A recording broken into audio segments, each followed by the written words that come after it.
Hi, my name is Jill Benefield, and I am the Advanced Math Dual Enrollment Teacher for Ruston High School. And I wanted to talk to you a little bit about my class.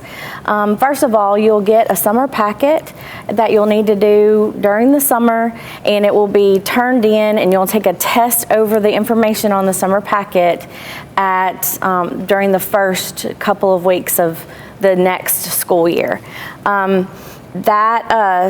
Summer packet, if you lose it, can be found on our school website. Go to the menu and then academics, and then underneath that says summer assignments, and mine is the very last one. If you want to be successful in my class, you have to have a good work ethic, you have to have good home Wi-Fi, and you need to be willing to do lots of extra work outside of class and lots of studying outside of class. I completely overshare everything on Google Classroom. My Google Classroom has every tool you need to be successful. It's ridiculous how much stuff I baby you with for this to be a college course.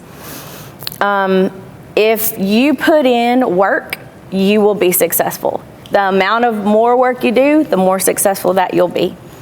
As the school year begins and we start to take tests, I ask that my students do the study guide 7 times. And when I first say that to students, they're like, no, I'm not gonna do that. And they only do it once or twice, and they make the worst grade in math they've ever made. So then we have to try to make believers out of people. So it's always good to believe me the first time and do that 7 times, and then you can make adjustments when you feel comfortable with the material. Now, at first when she said to do the study guide 7 times, I did not want to believe her. I thought I knew the information well. I thought I was going to ace it. The test came, and I absolutely did horribly on it. So I would recommend doing it 7 times, going through each one 7 times. And it's not about, oh, I know how to get the answer. It's about knowing how and why you got that answer. And another thing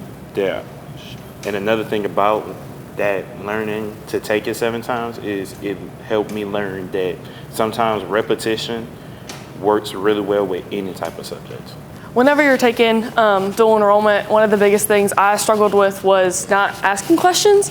Don't be afraid to ask questions. Math is hard and you need help. So whether that be Ms. Benefield or someone who already took the class, just don't be afraid to ask questions. It's okay to ask for help. Don't be afraid to take dual. A lot of people that I know were scared at first, but they ended up with an A or a B in the class. And if you take dual, you can just go ahead and get it over with and not have to worry about it in college. Math Excel. Don't wait till the last minute to do it. You're gonna get behind. It's too much to do the day before the test. You need to do it as you go along so you're better prepared for the tests. And it's gonna be harder than the test material itself. So you need to do it to be prepared. My first piece of advice is do not be scared if at first you don't understand the lesson. I bet you're used to in Algebra 1 or Algebra 2 that the Miss Fowler or whoever your Algebra 1 teacher might be, that they teach a lesson and it just clicks for you. You're like, oh, yep, I'm good. I can do the homework, do the test, no issue. But in this class, it takes a little bit more brain space. You have to think about it a little more. You have to focus on what you're doing, and sometimes it's just not going to click on that first day. But don't freak out. It's going to be okay.